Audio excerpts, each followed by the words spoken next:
My name is Parvati Baburaj and I am back with another recently asked question of IELTS Task 1. Okay, so വളരെ latest ആയിട്ട് ഭയങ്കര recent ആയിട്ട് കഴിഞ്ഞ July 26 ചോദിച്ച നമ്മളുടെ IELTS എക്സാമിൻ്റെ ടാസ്ക് 1 ക്വസ്റ്റൻ ആണ് ഇന്ന് നമ്മൾ ഡിസ്കസ് ചെയ്യാൻ പോകുന്നത്. അപ്പോൾ നമുക്ക് സ്റ്റാർട്ട് ചെയ്താലോ. ഇത് അക്കാഡമിക്കിൻ്റെ ആണ്, പ്രത്യേകം പറയാണ്. സോ നമുക്കൊരു മാപ്പ് ക്വസ്റ്റൻ ആണ് 26 ചോദിച്ചിരുന്നത്. ആ മാപ്പ് ക്വസ്റ്റൻ നമുക്കിന്ന് ഡിസ്കസ് ചെയ്യാം. അപ്പോൾ എല്ലാവരും റെഡി അല്ലേ? നോക്കാം, നമുക്ക് ഡിസ്കസ് ചെയ്യാം. Yes, so IELTS recently asked question of 26th of July. So മാപ്പാണ്. So be it any question, map ആണെങ്കിലും പ്രോസസ് ഡയഗ്രാം ആണെങ്കിലും ഗ്രാഫ് ആണെങ്കിലും ഏതാണെങ്കിലും നമ്മൾ ആദ്യം ടാസ്ക് 1 തുടങ്ങുന്നതിന് മുമ്പ് നമുക്ക് ആ പിക്ചർ ശരിക്കും അനലൈസ് ചെയ്യണം അല്ലേ? Yeah, so first take a few minutes to analyse the picture. നമ്മൾ എപ്പോഴും പറയുന്നതാണ്, ഞാൻ മുമ്പുള്ള ഒരു വീഡിയോയിലും പറഞ്ഞിട്ടുണ്ട്, you have to follow power writing method for IELTS writing, right?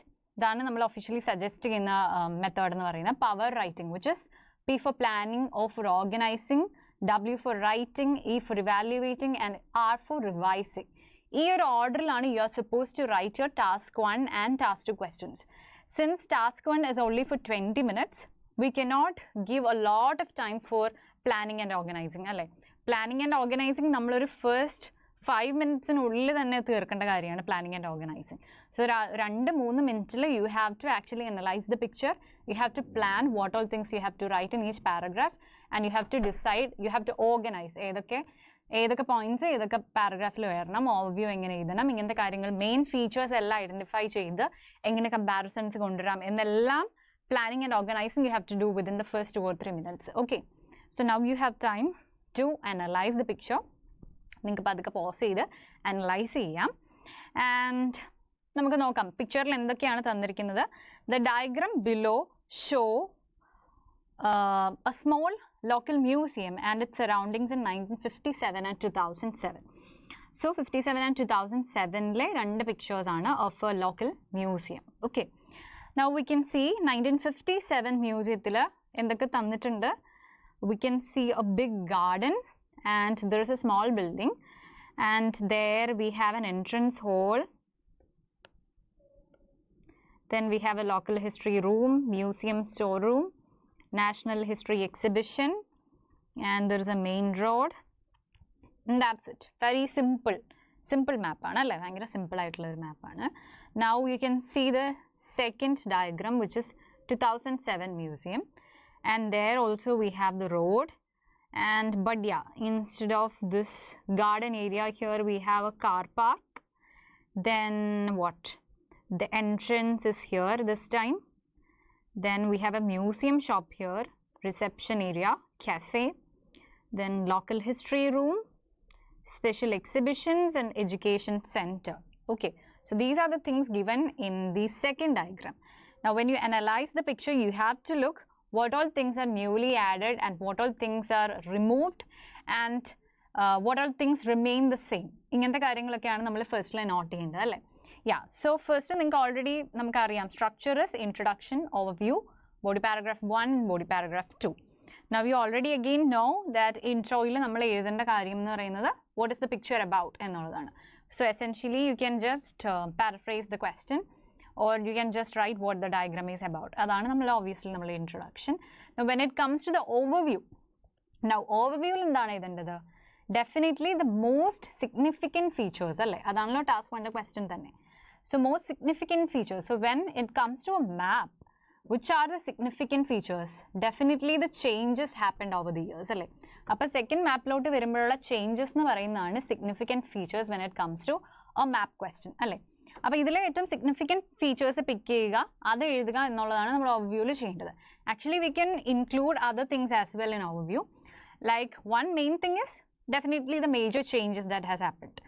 So it can be like നമുക്ക് റാൻഡമായിട്ട് 2-3 കാര്യങ്ങൾ പിക്ക് ചെയ്തിട്ട് നമുക്ക് എഴുതാം, ഇന്ന 2-3 കാര്യങ്ങളാണ് മേജർ ചേഞ്ച് വന്നിരിക്കുന്നത്. അല്ലെങ്കിൽ നമുക്ക് എഗെയിൻ ഈ ചേഞ്ചസിനെ നമുക്കൊരു കുറച്ച് അംബ്രല്ല ടേമിൽ ക്ലബ് ചെയ്ത് എഴുതാൻ പറ്റുമെങ്കിൽ you can do that as well. Like for example, if കുറേ ടെക്നോളജിക്കൽ ആയിട്ടുള്ള ചേഞ്ചസ് ആണ് വന്നിരിക്കുന്നത്, അങ്ങനത്തെ ഫെസിലിറ്റീസ് ആണ് ഇംപ്രൂവ്ഡ് ആയിരിക്കുന്നെങ്കിൽ you can say that technological facilities improved. അല്ലെങ്കിൽ മെഡിക്കൽ അമെനിറ്റീസ് എന്താണ് പുതുതായിട്ട് വന്നു, എന്താണ് ഇൻട്രൊഡ്യൂസ് ചെയ്തു എന്നുള്ള രീതിയിലൊക്കെ നമുക്കിങ്ങനെ അംബ്രല്ല ടേംസിൽ ക്ലബ് ചെയ്ത് എഴുതാൻ പറ്റുമെങ്കിൽ അങ്ങനെ വേണമെങ്കിലും നിങ്ങൾക്ക് എഴുതാം. And another thing to include is, apart from again the changes, you can also add one more thing. ഒന്നെന്ന് പറയുന്നത് changes, രണ്ടാമത്തെ കാര്യം എന്ന് പറയുന്നത് you can write the effect of change, like what is the result of these changes. Finally second diagram ആകുമ്പോഴേക്കും എന്താണ് അതിൻ്റെ result, എന്താണ് ഈ ചേഞ്ചസിൻ്റെ ഇഫക്റ്റ് എന്നുള്ളതും നിങ്ങൾക്ക് ഓവർവ്യൂവിൽ ഇൻക്ലൂഡ് ചെയ്യാവുന്നതാണ്. So these are the things that you can include in the overview, right? So ആദ്യമേ നമ്മൾ അനലൈസ് ചെയ്യുമ്പോൾ, അതുകൊണ്ട് ഞാൻ പറഞ്ഞു വന്നത് ഓവർവ്യൂവിൽ എഴുതേണ്ട കാര്യം നമ്മൾ ആദ്യമേ ഡിസൈഡ് ചെയ്യണം പ്ലാൻ ചെയ്യുമ്പം, ഇൻട്രോയിലും ഓവർവ്യൂവിലും ആസ് വെൽ ആസ് ബോഡി പാരഗ്രാഫ്സിൽ എഴുതേണ്ട കാര്യങ്ങളും. Now when it comes to a body പാരഗ്രാഫിൽ എന്തൊക്കെയാണ് എഴുതേണ്ടത്? Of course we have to elaborate the answer in the body paragraph അല്ലേ? ബോഡി പാരഗ്രാഫിലാണ് എലാബറേറ്റ് ചെയ്ത് എഴുതേണ്ടത്. ഇനിയും ഏതൊക്കെ രീതിയിൽ, how can you divide body paragraph, അതാണ് ഈ ഇനിഷ്യൽ പ്ലാനിങ് ആൻഡ് ഓർഗനൈസിങ് ടൈമിൽ നമ്മൾ ചിന്തിക്കേണ്ടത്. So you can either divide the body paragraph based on the diagrams it self, like you can write one diagram in one body and the other diagram in the other body. That is one, most basic way of dividing body paragraphs. Now apart from that, നമുക്ക് ഏതൊക്കെ രീതിയിൽ ചെയ്യാൻ പറ്റും? ഭയങ്കര simple ആയിട്ടുള്ള diagrams ഒക്കെ ആണെങ്കിൽ നമുക്ക് ഇങ്ങനെ ലൈക്ക് രണ്ട് ഡയഗ്രാമോ രണ്ട് ബോഡിയിലായിട്ട് എഴുതാം. അല്ലാത്ത മാപ്സ് വരുമ്പം നമ്മൾ ബോഡി എഴുതേണ്ടത് ഏതൊക്കെ രീതിയിൽ നമുക്ക് വേറെ ഡിവൈഡ് ചെയ്യാം. either you can divide based on the directions base ചെയ്ത് ഡിവൈഡ് ചെയ്യാം. അതായത് നോർത്ത് സൗത്ത് ഈസ്റ്റ് വെസ്റ്റ് എന്നുള്ള രീതിയിൽ ഒരു പെർട്ടിക്കുലർ ഡയറക്ഷനിലോട്ടുള്ള ചേഞ്ചസ് എല്ലാം ഒരു ബോഡിയിലും ബാക്കി ചേഞ്ചസ് എല്ലാം നെക്സ്റ്റ് ബോഡിയിലും. അപ്പോൾ രണ്ട് ഡയഗ്രത്തിലെ ആ പെർട്ടിക്കുലർ ഡയറക്ഷനിലുള്ള ചേഞ്ചസ് എല്ലാം ഒരു ബോഡിയിലും, രണ്ട് ഡയഗ്രാമിലെ മറ്റേ ഡയറക്ഷനിലുള്ള ചേഞ്ചസ് എല്ലാം സെക്കൻഡ് ബോഡിയിലും, അങ്ങനെ എഴുതാം. That is one, based on the directions. Then another way is again based on the changes itself. Like ഈ ചേഞ്ചസ് നമ്മൾ മുമ്പേ പറഞ്ഞ പോലെ നമുക്ക് കുറച്ച് അംബ്രല്ല ടേംസിലോ അല്ലെങ്കിൽ കുറച്ച് ചേഞ്ചസ് ഒന്നിച്ച് ക്ലബ് ചെയ്ത്, അത് പക്ഷേ റാൻഡം ആയിട്ട് വെറുതെ അവിടുന്ന് ഇവിടുന്ന് പിക്ക് ചെയ്യരുത്. എഗെയിൻ അതും ഒരു കാര്യം എന്തിൻ്റെങ്കിലും ഒരു ബേസിസിലായിരിക്കണം. ഒന്നെങ്കിൽ ഈ പറയുന്നുള്ള ഡയറക്ഷൻസ്, അല്ലെങ്കിൽ ഈ ചേഞ്ചസ് ഈ പറഞ്ഞ പോലെ ഒരു ടെക്നോളജിക്കൽ ചേഞ്ചസ് അല്ലെങ്കിൽ മെഡിക്കൽ ഫെസിലിറ്റീസ്, ഇങ്ങനത്തെ സെപ്പറേറ്റ് ചെയ്ത് നമുക്ക് ക്ലബ് ചെയ്ത് എഴുതാൻ പറ്റുമെങ്കിൽ അങ്ങനെ വേണമെങ്കിൽ നമുക്ക് ബോഡി പാരഗ്രാഫ് ഡിവൈഡ് ചെയ്യാം. സോ ഇത്രയും കാര്യങ്ങൾ initially you have to plan in the 2-3 minutes. അതായത് ജസ്റ്റ് ആ പിക്ചർ ഒന്ന് അനലൈസ് ചെയ്തിട്ട് ഓക്കെ എനിക്ക് ഇന്ന കാര്യം, ഇതിൽ ഏറ്റവും സ്ട്രൈക്കിംഗ് ആയിട്ടുള്ള കാര്യം എന്താണ്, അതാണ് you should write in the overview. Then എങ്ങനെ ബോഡി ഡിവൈഡ് ചെയ്യാം എന്നുള്ളതും കൂടെ you have to decide in the 2-3 minutes initially. Now shall we start? I hope it is clear for you. നമുക്കിനി സ്റ്റാർട്ട് ചെയ്യാം. We can start with the introduction. Now we can actually write what the picture is about in the introduction. So here is a sample introduction. You can write your own at the same time you watch this video based on what I have said now. So നമ്മളെ ഒരു intro എന്താണ്? The diagram illustrates ഉണ്ട്. The diagrams diagrams ആണല്ലോ, അപ്പോൾ illustrate തന്നെ. The diagrams illustrate the changes made to a small local museum and its surrounding area between 1957 and 2007. So not much paraphrased, but ഇത് ഭയങ്കര സിമ്പിളാണ്, നമുക്ക് ഒത്തിരി ഒന്നും പാരഫ്രൈസ് ചെയ്യാനില്ല. ഭയങ്കര സിമ്പിളായിട്ട് അത് കുറച്ചൊന്ന് റീറൈറ്റ് ചെയ്ത് you can write an introduction. If you can write more കുറേയും കൂടെ ബെറ്റർ ആയിട്ട് എഴുതാൻ പറ്റുമെങ്കിൽ very good. So will be discussing band 7 ആയിട്ട്, band 7 and above ആയിട്ടുള്ള ഒരു സാമ്പിൾ ആൻസർ ആണ് ഞാൻ കാണിക്കുന്നത്. So introduction is clear, I hope. Now overview. ഈ പിക്ചറിൽ വരുമ്പം you can see this is a very simple picture, very simple map. So ഇവിടെ നമ്മൾ ഡയറക്ഷൻ ബേസ് ചെയ്തിട്ടോ അല്ലെങ്കിൽ ഉള്ള ചേഞ്ചസിനെ ബേസ് ചെയ്തിട്ടോ ഡിവൈഡ് ചെയ്യാൻ നിന്നാൽ അധികം ഇല്ല നമുക്ക് എഴുതാൻ. ഡയറക്ഷൻസ് ബേസ് ചെയ്തിട്ടാണെങ്കിലും ഇതിൻ്റെ ഉള്ളിലുള്ള ചേഞ്ചസ് വെച്ചിട്ടാണെങ്കിലും ഒത്തിരി എഴുതാൻ നമുക്കില്ല.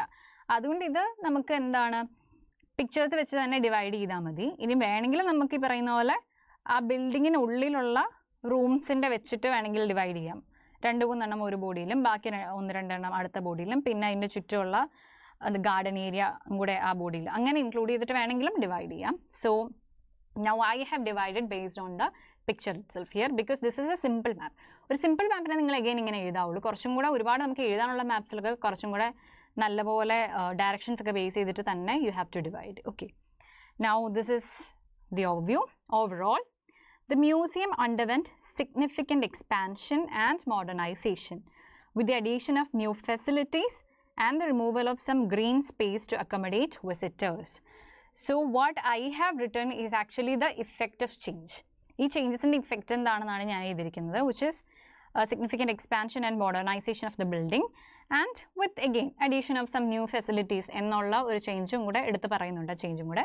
ആൻഡ് അതുപോലെ റിമൂവൽ ഓഫ് ഗ്രീൻ സ്പേസ്. അപ്പോൾ effect of change major change എന്താണെന്നുള്ളത് രണ്ട് ഇൻക്ലൂഡ് ചെയ്തിട്ടാണ് എഴുതിയിരിക്കുന്നത്. So that's it, that is the overview. Now body paragraph വരാം. ബോഡി പാരഗ്രാഫിലോട്ട് വരുമ്പം ഈ പറഞ്ഞ പോലെ ഞാൻ ഡിവൈഡ് ചെയ്തിരിക്കുന്നത് ഡയഗ്രാം ബേസ് ചെയ്തിട്ടാണ്. സോ ബോഡി 1 1957 ഡയഗ്രത്തിൽ എന്തൊക്കെയുണ്ടെന്ന് നമുക്ക് നോക്കാം. In 1957, the museum was surrounded by a large garden containing numerous trees and other vegetation. On the southern side of the site, there was a main road from which a curved path led directly to the entrance of the museum. Pathway led directly to the entrance of the museum. Now, inside, the entrance hall was flanked by a local history room. Flanked എന്ന് പറഞ്ഞാൽ എന്താ? Beside എന്നുള്ളൊരു meaning ആണ്, സൈഡിൽ border ആയിട്ട് എന്നൊക്കെയുള്ളൊരു meaning ആണ്. So the entrance hall was flanked by local history room on the left and a museum storeroom on the right, while a national history exhibition occupied the central area facing the entrance. So this is how you can elaborate the body. നമുക്ക് എങ്ങനെ explain ചെയ്യാം എന്നുള്ളതാണ് ഇവിടെ കാണുന്നത്. നമുക്ക് ഈ പറയുന്ന പോലെ ഡയറക്ഷൻസ് കൃത്യമായിട്ട് പറഞ്ഞ് ഇതിൽ ഡിഫറെൻറ്റ് വൊക്കാബുലറിക്ക് ആഡ് ചെയ്തിട്ട് കുറച്ചും കൂടെ നല്ല ഭംഗിയിൽ ഇങ്ങനെയൊക്കെ നമുക്ക് എന്ത് ചെയ്യാം, എക്സ്പ്ലെയിൻ ചെയ്ത് കൊടുക്കാൻ പറ്റും. So this is body 1. Now we can write body 2. 2007 changes നമുക്ക് എക്സ്പ്ലെയിൻ ചെയ്യാം now. Okay, now by 2007 the layout had undergone substantial changes. The garden was reduced in size, occupying only the northwest corner. The area previously dedicated to the National History Exhibition was repurposed for the local history room. Okay, while the latter's former location was converted into a museum shop. Now, additionally, reception area and cafe were built in the place of the hall and the museum storeroom, enhancing visitor facilities. Thereby, the entrance was repositioned to provide more direct access from the road. And the space in front of the building was transformed into a car park, replacing the former tree-lined approach. So this is how we can describe the second diagram. അപ്പോൾ നിങ്ങൾ ശ്രദ്ധിച്ചിട്ടുണ്ടായിരിക്കും നമ്മൾ ഇതിൻ്റെ ഇടയ്ക്ക് എന്തൊക്കെ words use ചെയ്തു. We have use the connectors ഒക്കെ അല്ലേ. അപ്പം പിന്നെ അത് കൂടാതെ നമ്മൾ ഈ എന്താണ് ചേഞ്ചസ് കാണിക്കുന്ന വേർഡ്സ് ഒക്കെയാണ് റെഡ്യൂസ്ഡ് ഇൻ സൈസ്, അതുപോലെ റീപ്ലേസ്ഡ്, റീപൊസിഷൻഡ്, റീപർപ്പസ്ഡ്, ഇങ്ങനത്തെ വേർഡ്സ് ഒക്കെ നിങ്ങൾ ശ്രദ്ധിക്കുക. ഇതൊക്കെ നമുക്ക് എന്താണ് ചേഞ്ചസ് കാണിക്കാനും അതുപോലെ ഇങ്ങനത്തെ പ്രത്യേക തരം സിറ്റുവേഷനിലൊക്കെ യൂസ് ചെയ്യാനും നല്ല ഹെൽപ്ഫുൾ ആണ്. അപ്പോൾ this is how you can actually explain in a different way അല്ല, this is how you can explain it beautifully. Like ഒരു ബാൻഡ് 7 ആൻഡ് എബവ് ഒരു റൈറ്റിംഗ് ടാസ്ക് 1 കിട്ടാൻ നിങ്ങൾക്ക് ഇങ്ങനെയൊക്കെ എന്ത് ചെയ്യാം, എക്സ്പ്ലെയിൻ ചെയ്യാം. So I hope it is clear. നിങ്ങൾക്ക് ഇങ്ങനത്തെ വേർഡ്സും അതുപോലെ ഇത് എങ്ങനെ എക്സ്പ്ലെയിൻ ചെയ്തെന്നും എങ്ങനെ കണക്ട് ചെയ്ത് എഴുതിയെന്നും ഒക്കെ നിങ്ങൾ നോക്കിയാൽ നിങ്ങൾക്ക് മനസ്സിലാവും അല്ലേ. നമ്മൾ ഒരെണ്ണത്തിൽ നിന്ന് അടുത്തത് കണക്ട് ചെയ്ത് എഴുതിയിരിക്കുന്ന കാര്യങ്ങളൊക്കെ. അപ്പോൾ ഇത് ക്ലീൻ ആയിട്ടൊന്നുകൂടെ എന്താണ് കൃത്യമായിട്ടൊന്ന് വായിച്ചു നോക്കുക. അപ്പോൾ നിങ്ങൾക്ക് ക്ലിയർ ആയിട്ട് മനസ്സിലാവും. So this how you can construct A body paragraph very effectively using these connectors, using these words four showing changes, ഇങ്ങനത്തെ കാര്യങ്ങളൊക്കെ. So I hope this one is clear for you. So that was a recently asked question of IELTS in last month on 26th of July. So ഇവിടെ നമ്മൾ 2 തവണയായിട്ട് മാപ്പ് questions വന്നിട്ടുണ്ട്. അപ്പോൾ മാപ്പ് ഒക്കെ clear ആയിട്ട് എങ്ങനെയാണ് എഴുതേണ്ടതെന്ന് കൃത്യമായിട്ട് പഠിച്ചു വെക്കുക. So I hope this video is beneficial to you. And plus definitely ഇങ്ങനത്തെ കൂടുതൽ വീഡിയോസ് കാണാൻ നമ്മളുടെ ചാനൽ സബ്സ്ക്രൈബ് ചെയ്യുക. ആൻഡ് നമ്മളുടെ കോഴ്സസ് ഓൾറെഡി IELTSൻ്റെയും OET PT എല്ലാത്തിൻ്റെയും കോഴ്സസ് റൺ ചെയ്തുകൊണ്ടിരിക്കുകയാണ്. You can join whenever you want. അതിനുള്ള ഡീറ്റെയിൽസ് ഒക്കെ ഫോംസ് ഒക്കെ നമ്മളുടെ ഡിസ്ക്രിപ്ഷനിൽ കാണും. You can take it. And yes, see you in another video. Bye. Thank you.